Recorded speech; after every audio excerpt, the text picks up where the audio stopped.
Assalamualaikum warahmatullahi wabarakatuh. Apa kabar anak-anakku? Anak SMA Negeri 1 Cibadak kelas 10. Bertemu lagi dengan Ibu ya, Ibu Anti. Dan jangan lupa silakan subscribe, klik channelnya di YouTube MAT SMA Seman 1 Cibadak. Hari ini kita akan belajar tentang fungsi eksponen. Dalam fungsi eksponen yang pertama kali kita bahas adalah konsep eksponen. Nah, dulu itu eksponen ditemukan oleh seorang ahli bernama René Descartes yang tujuannya dia itu ingin menyingkat penulisan untuk perkalian yang sama. Jadi eksponen itu bisa kita bilang ya, eksponen itu adalah bentuk dari perkalian yang berulang.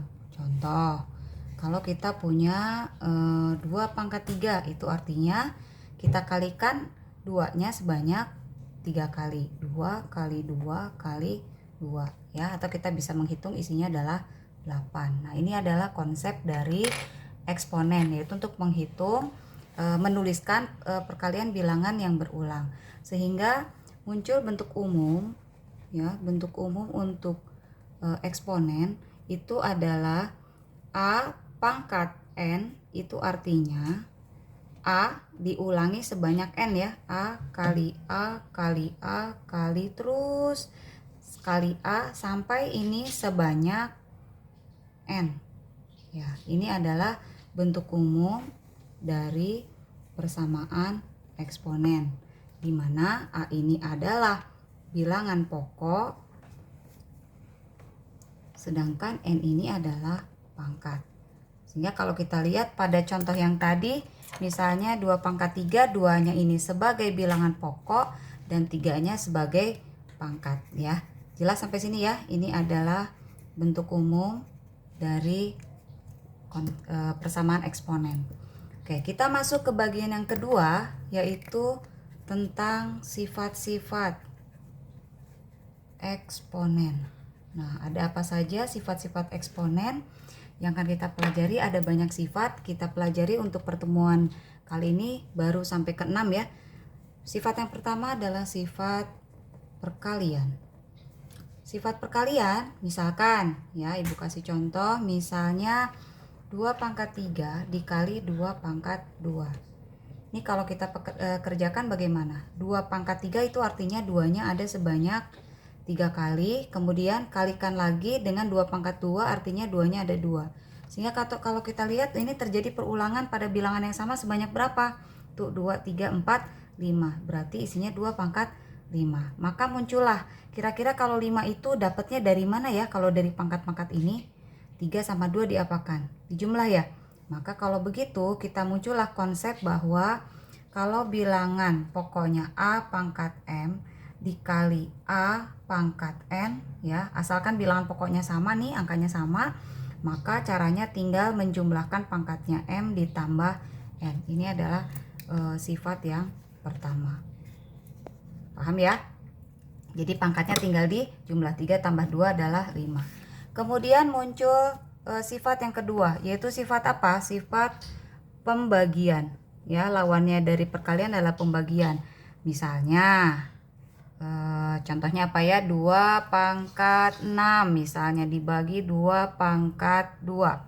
Ini kalau kita uraikan gimana? 2/6 itu 2-nya ada 6 ya, gitu. Kemudian dibagi 2/2, 2-nya ada 2. Nah, ini kita bisa coret ya, 2 bagi 2 1, 2 bagi 2 1 gitu, sehingga hasilnya tinggal 2/1, 2, 3, 4. Coba kita amati, kira-kira 4 dari angka dari mana asalnya? Kita bisa manipulasi dari sini nih, diapakan nih? Dikurangi ya, 6 dikurangi 2 dapat 4. Sehingga kita bisa membuat rumus atau sifatnya itu kita tuliskan kalau bilangan pokoknya A pangkatnya M dibagi bilangan pokok A pangkatnya N, ternyata kita bisa dapat dengan cara bilangan pokoknya sama ya, A, maka pangkatnya tinggal diapakan nih? Dikurangi M dikurangi N. Ini adalah sifat yang kedua. Kemudian sifat yang ketiga, yaitu sifat pangkat 0. Pangkat 0. Contoh 2/0. Berapa nilai 2/0? Kita bisa melihat 2 pangkat 0 itu bisa didapat dari misalnya 3 kurangi 3 0 kan? 3 kurangi 3 0, 2 pangkat 0. Nah ini pengurangan, pangkatnya pengurangan, sifat yang tadi nomor 2. Kalau pengurangan berarti kita bisa balik lagi ke sini ya, jadi pembagian. Kita bisa uraikan 2 pangkat 3 dibagi 2 pangkat 3 gitu ya, pakai sifat yang nomor 2. 2 pangkat 3 dibagi 2 pangkat 3. Habis dong ya, 8, ini 8 dibagi 8 hasilnya 1. Maka muncullah sifat jika bilangan pokok A, berapapun bilangan pokoknya dipangkatkan 0, hasilnya adalah 1. Ini sifat pangkat 0. Kemudian sifat yang keempat, apa itu? Sifat pangkat negatif. Sifat pangkat negatif itu misalkan contohnya apa? 2 pangkat 0 dikurangi 3. Nah, 0 kurangi 3 negatif kan ya? Jadi negatif 3 kan? Pangkat negatif, 2 pangkat negatif 3 gitu ya. Ini bisa menggunakan sifat tadi yang nomor 2 lagi, pembagian. Kita rubah jadi 2 pangkat 0 dibagi 2 pangkat 3. Betul begitu? Nah, kita tahu 2 pangkat 0 tadi udah dapat lagi dari sifat nomor 3. Bahwa sesuatu dipangkatkan 0, bilangan pokok apapun pangkatkan 0 hasilnya 1 gitu ya. 1 per 2 pangkat 3. Nah, sampai sini ternyata ya ibu tulis ini 2 pangkat negatif 3 ya gitu, soalnya 2 pangkat negatif 3. Nah ternyata hasilnya adalah pangkatnya jadi positif tapi posisinya berubah jadi ke bawah gitu ya. Jadi kalau kita punya bilangan pokok A pangkatnya negatif gitu ya, maka hasilnya adalah ini sama jadi pindah ke bawah tapi yang jadi 1 per A pangkatnya menjadi pangkat positif ya. Jadi 2 pangkat negatif 3 itu hasilnya adalah 1 per 2 pangkat 3. Ini pangkat negatif. Kemudian sifat yang kelima. Sifat yang kelima adalah pangkat pecahan. Maaf ya, pangkat dari pangkat. Pangkat pecahan nanti nomor 6. Pangkat dari pangkat itu misalnya 2 pangkat 3 dipangkatkan lagi 2. Udah pangkat dipangkatkan lagi. Ini kalau kita uraikan 2 pangkat 3 nya ada 2 kan ya, berarti 2 pangkat 3 dikali 2 pangkat 3. 2 pangkat 3 sendiri kalau diuraikan 2 pangkat 2 kali 2 kali 2. Ini juga 2 kali 2 kali 2. Jadi 2 nya ada berapa nih? 1, 2, 3, 4, 5, 6. Jadinya 2 pangkat 6. Ayo kita lihat. 6 ini kira-kira dapat dari mana ya? Kita lihat pangkatnya. Diapakan supaya jadi 6? Dikali ya. Berarti kita bisa memperoleh rumus kalau A pangkat M kemudian dipangkatkan lagi N, maka caranya cukup kita kalikan pangkatnya. Jadi bilangan pokoknya A kemudian pangkatnya M dikali N gitu ya. Ini sifat pangkat dari pangkat. Udah pangkat dipangkatkan lagi. Dan yang terakhir sifat yang keenam adalah pangkat pecahan. Pangkat pecahan. Nah ini gimana nih? Contoh 8 pangkat 1 per 3. Aduh berapa nilainya 8 pangkat 1 per 3? Nah ini bisa kita rubah dulu. 8 itu bilangan pokoknya kita bisa kecilkan menjadi 2. 2 pangkat berapa hasilnya 8? 2 pangkat 3 gitu ya. Jadi 8 ini kita rubah jadi 2 pangkat 3 dulu. Kemudian dipangkatkan lagi 1 per 3. Maka ketemu sifat yang tadi. Udah pangkat dipangkatkan lagi. Gimana? Dikali ya.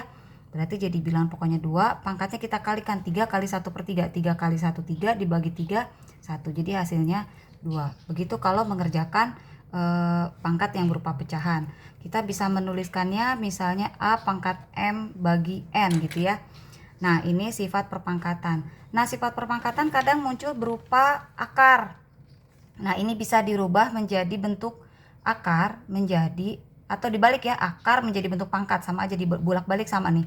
Jadi kalau ini pembilang, ini penyebut, di sini letak pembilang, di sini letak penyebut ya. Jadi maksudnya gini, ini contoh yang pertama, kita coba lihat contoh yang kedua. Seandainya ada soal misalnya akar 27 akar pangkat 3 gitu ya.